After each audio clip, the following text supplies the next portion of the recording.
أنا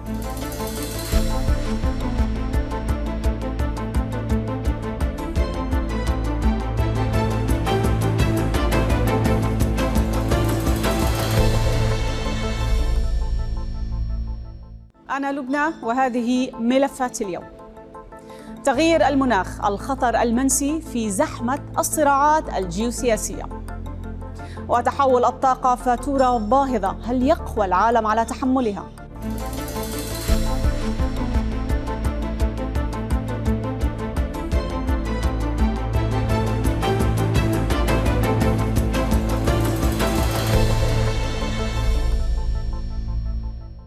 $38 تريليون. هذا هو حجم الخسائر التي قد يتعرض لها العالم خلال ربع قرن بسبب التغيير المناخي، تضاف إلى $7 تريليونات تحملها الاقتصاد العالمي في العقود الثلاثة الماضية. ولتوضيح حجم الكارثة يكفي أن نعلم أن هذه الخسائر مجتمعة تعادل حجم اقتصادي الولايات المتحدة الأمريكية والصين في عام واحد، لكن الأسوأ لم يأتي بعد. فتقديرات البنك الدولي تشير إلى أن التغيير المناخي سيدفع بنحو 132 مليون شخص إلى دائرة الفقر في السنوات الست المقبلة، ويجبر نحو 216 مليون شخص على الهجرة بحلول العام 2050. هذه الأرقام تؤكد الحاجة إلى العمل الجاد وتوفير التمويلات اللازمة للتصدي لهذه الأزمة التي تهدد الاستقرار الاقتصادي والأمن الغذائي حول العالم.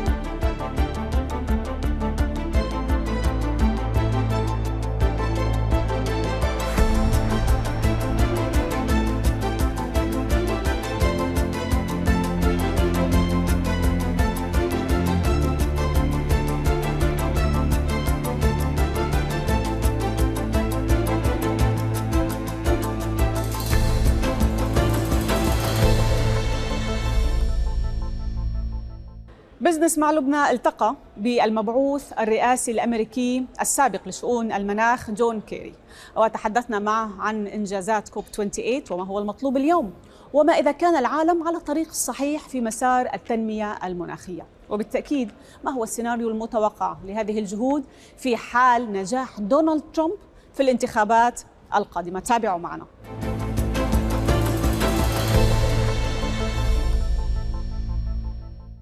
Your Excellency John Kerry, the former U.S. Special Envoy for Climate Change, thank you very much for joining Sky News Arabic. It's great to see you again. Happy to be with you. Thank you. Sir, you played a very important role in the success of COP28. Do you think that the world has been able to benefit adequately from the historic consensus? What do we need to do next? Well, I really congratulate Sheikh Mohammed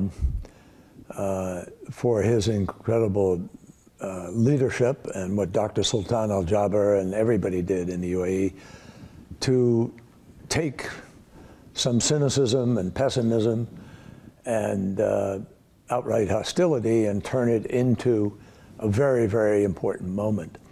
I think that COP28 really set the standard building on Paris by calling for the transition away from fossil fuel, accelerating in this decade, according to the science, which is 1.5. So we have our guideposts. We know what we have to do. Unfortunately, not enough of the world is moving as fast as we need to move in order to meet the challenge. And so the key now, the real key, is taking the achievement of this consensus that was built in the UAE and taking it globally into action.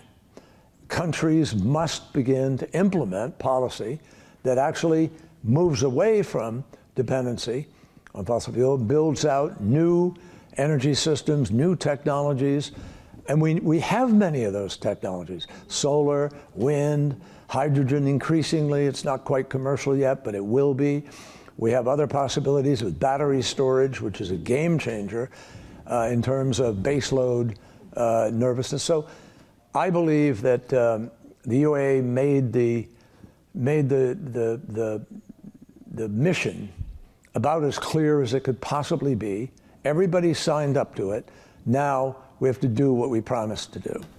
Sir, you said to fight climate change, we probably need trillions of dollars. We do. Yeah, and governments cannot do that alone. We Correct. need to get a private sector. How can we create incentives for private sector to get on board? Well, that's what I'm going to be working on as hard as I can now. And it's why I transitioned away from being in the job to pushing in the private sector. The private sector is the key to our capacity to succeed. No government in the world has enough money to make this happen. So that we need the private sector, corporations around the world need to be pushing back against the deniers, against the delayers, against people who are ready to just do business as usual when we know we can't. And the damages from that are going to cost us far, far more than it costs us to respond now. So what we need to do, very bluntly, is begin to build coalition of private sector, philanthropies, government, the World Bank, different players at the table, and we need to make the deals bankable so that countries will know they can find the resources to be able to do the things that they want to do in many cases, but they just can't afford to do, or they don't have the technology. We, developed world particularly, have a responsibility to help make that happen. Sounds like a lot of work. You said that we're blowing the 1.5 and we're probably heading to 2.5. Are we ever gonna win this race, sir? Well, we can win the race. If we do business as usual, we will not. But this is winnable. We have technology today that if we deployed it at a large enough pace, we could meet our 2030 target. But if we don't meet the 2030 target, there is no viability to the 2050 target. You can't get there. So it's imperative that we deploy more money, more capital, invest in the new technologies, deploy them as rapidly as possible, get the impediments, the barriers out of the way. In some places, people can't get permitting to be able to put up a wind farm or to be able to do a solar panel farm. That's got to stop. We have to recognize the urgency and the importance of this transition. We have so many challenges to do that, sir. Considering that half of the world's population today has political elections this year, including US and Europe and so many other important countries, to what extent will the climate issue be a priority for all of them among more pressing demands like economic stability, price reductions, inflation rate, and so on? Look, it's a fact, we all know it, that countries all around the world have some very profound fundamental challenges. Inflation, there is a challenge in many countries, not in the United States. Our unemployment is as low as it's been in 50 years. President Biden's done an extraordinary job in putting major legislation, the Inflation Reduction Act, the Infrastructure Act. So he's created more jobs than any other president in 50 years. So I think we're moving in the U.S., but we know that other places have difficulties. We also know our folks are also feeling the pain of some inflation. So we need to address that, and the president is addressing that by getting the economy moving in a steady way, and we have to also hold certain prices down. Now, there is huge demand right now from citizens all around the world for more energy. We have to guarantee we're providing that energy in a way that isn't more expensive and in a way that doesn't do more harm in terms of climate. I think all around the world people are concerned about climate, but of course they're also concerned about paying their bills, about the work they do, the jobs they either don't have or want to have. So this is a tough moment, but we can't lose sight of the order of priorities. Climate crisis is a global, international threat. It is a threat multiplier, And every country is suffering damages that make it more expensive not to do something than to do something. Sir, you traveled the world promoting President Biden's policy agenda, and you did help and re-establish Washington as a leading force in the fight against climate. But you did step down today. Are you going to help in President Biden's re-election campaign, or your focus is somewhere else? Well, no, I'm very supportive of President Biden, and I think it's very important for him to win the race. But I'm personally, apart from being supportive, pursuing efforts to try to accelerate the transition. I am working to help bring new technologies to the market. I'm working with friends to help deploy the capital in order to help countries make this transition. We need to bring battery storage faster to the market. We need to be able to have more solar, which is totally competitive. It's actually far less expensive than other forms of energy, and wind power, similarly. So we need to get more of that out into the marketplace, and I intend to work very, very hard to help make that happen, because that's the important transition now. Making Dubai's UAE consensus meaningful by implementing it. I intend to work at implementing it. One last thing on geopolitical tension in the region. Do you think that will, not only in the region, in the world, whether here in this region or in Europe, do you think that will also slow the efforts to fight climate change? Unfortunately, it already has, and it will, yes.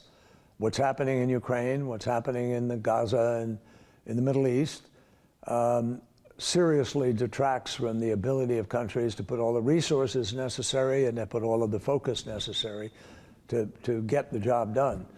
And I hope, for a whole bunch of reasons, I mean, people are starving, there's unbelievable amount of violence that is taking lives still, and I think everybody in the world should be deeply hopeful that that can change very, very quickly.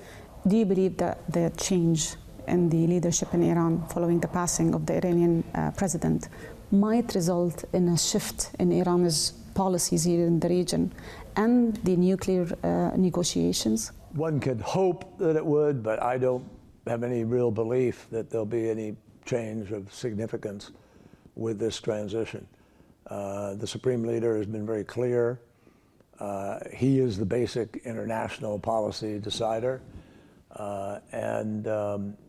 and he will ultimately, I think, decide the sort of outcome of this election. So I don't have any great expectation of a massive change.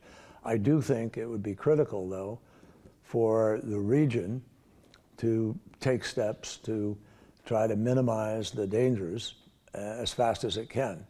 And the sooner the violence can end and people begin to focus on the rebuild and on the world ahead and what structure is going to be there to protect Israel, but also to protect Palestinians and their future. That's a key concern of people all around the world. Your Excellency, thank you very much for joining us. I really appreciate your time. Thank you so much.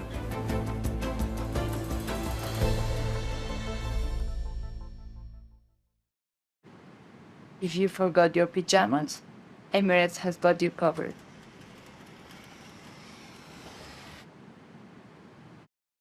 Traveling is not just about the destination, it's also about how you get there. Fly Emirates, fly better.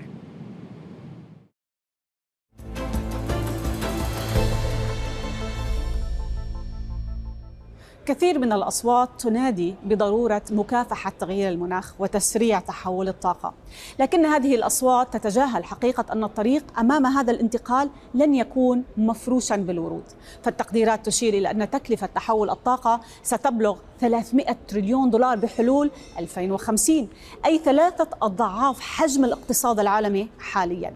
أما التقديرات المتواضعة فتشير إلى أن العالم بحاجة إلى 4 تريليونات دولار سنويا، كما أنه يحتاج لاستثمارات سنوية بقيمة 3 تريليونات ونصف تريليون دولار في الطاقة النظيفة، وهو ما لم يتحقق خلال العام الماضي، حيث تم ضخ 40% فقط من هذا المبلغ، ومعظم هذه الاستثمارات تمت في البلدان المتقدمة.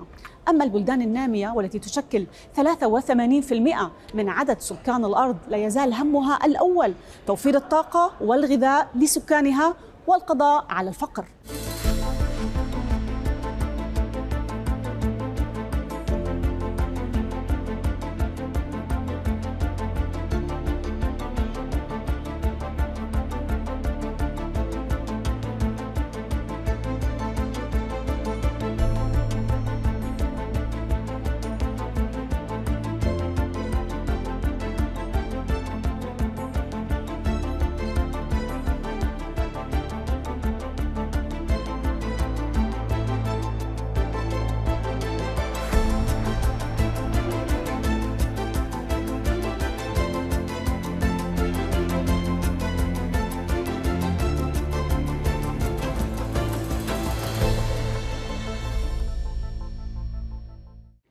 تخيلوا أن كل كهرباء أيسلندا تنتج من مصادر نظيفة. التقينا الرئيس السابق لآيسلندا وسألناه عن الخلطة الخاصة لتحقيق ذلك وما دور الشعب والقطاع الخاص للوصول لهذه النتيجة. تابعوا معنا هذه المقابلة الخاصة.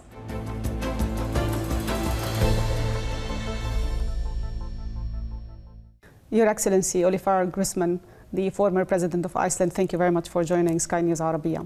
You mentioned in an article you wrote, COP28 gave us many reasons for optimism, marking significant milestones towards international climate action. Sir, did the world capitalize on that so far? I think so.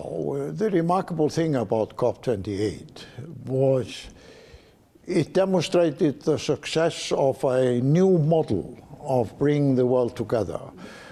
The old way was to have governmental delegations around the table for a few weeks and then expect the negotiations to deliver the results. But the innovative way that Dr. Sultan Al-Jaber and his team led the preparation was to invite almost anybody with anything to contribute, whether they were indigenous people, NGOs, scientists, energy companies, whoever, to come to the table. And by bringing the entire community together, I sometimes said into the Bedouin tent, it demonstrated an inclusiveness which gave everybody a stake in the success. So I think the remarkable thing about COP28 is that it is not just a milestone in the history of climate action, similar to Paris, but it's also a demonstration that in the 21st century we have found a new model to create a global success. And that is why I believe that COP28 and its success and its methods will survive for decades to come. Iceland stands as a model of sustainable energy. And because 100% of your electricity comes from clean energy or clean sources. One of the objectives outlined in COP28 was to triple the global renewable energy capacity by 2030. And for that to happen, so many factors has to align. Do you think this is doable? Yes, I do so. And there are fundamental two reasons from my own experience. One is that during the first decades of my life, over 80% of Iceland's energy was imported oil and coal.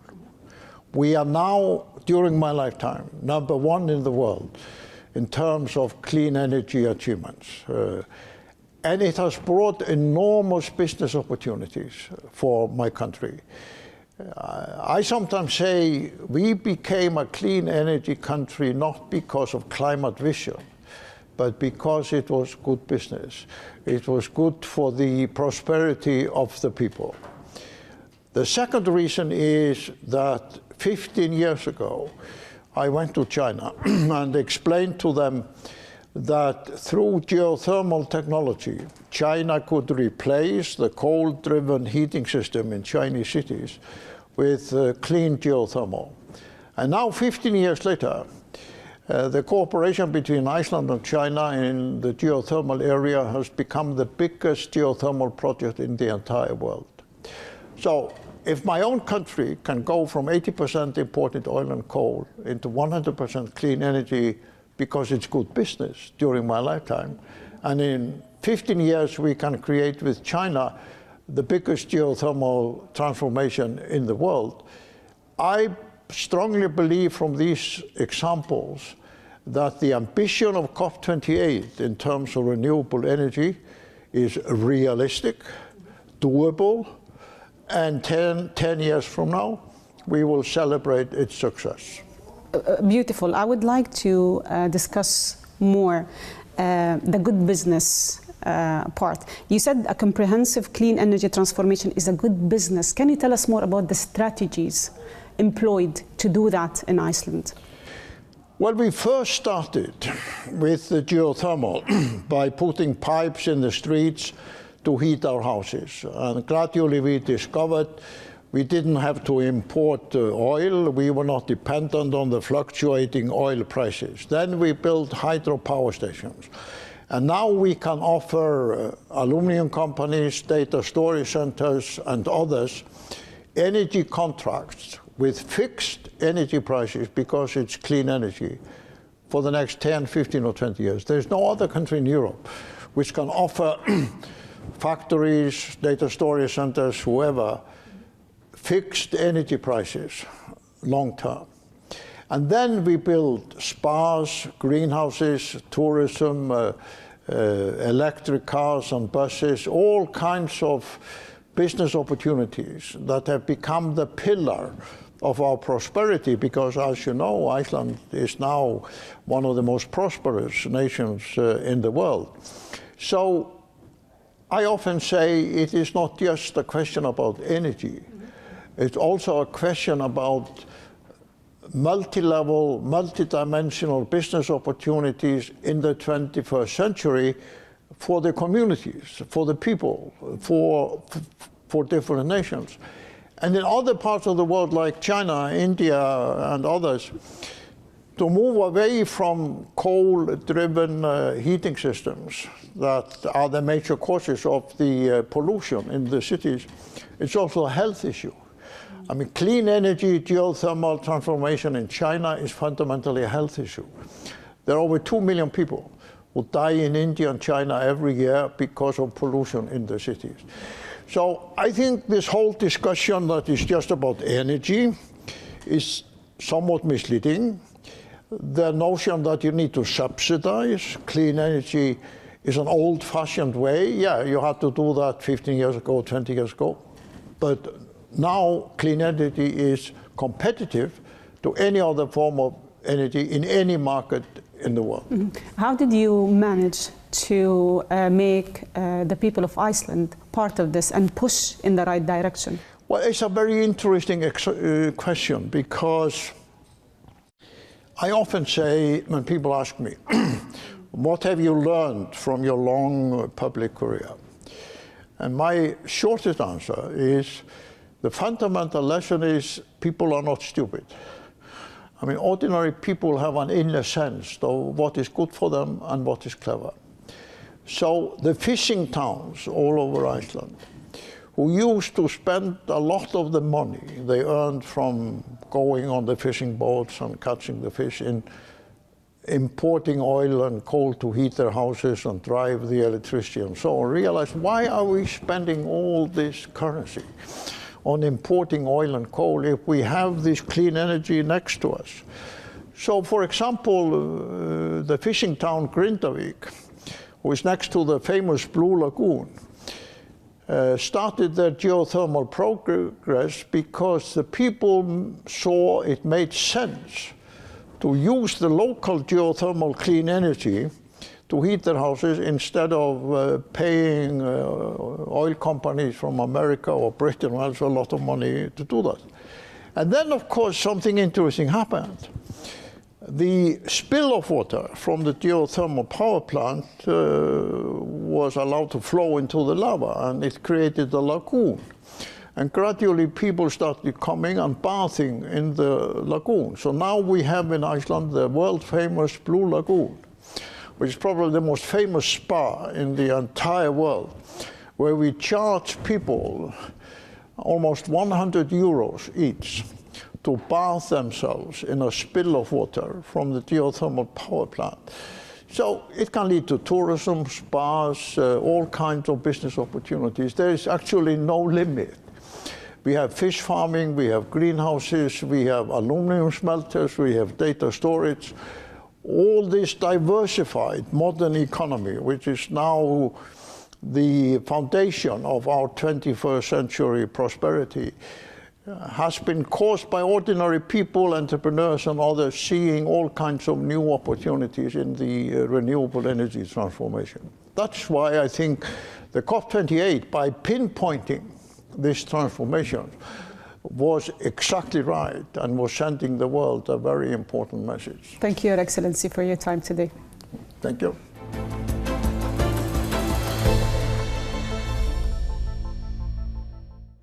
هذه كانت ملفاتنا في بزنس معي أنا لبنى. ألقاكم في حلقة جديدة وفي نقاشات جديدة تهمكم. شكرا على طيب المتابعة ودمتم بألف ألف خير. تداول مع CFI، وسيط التداول الرائد في المنطقة.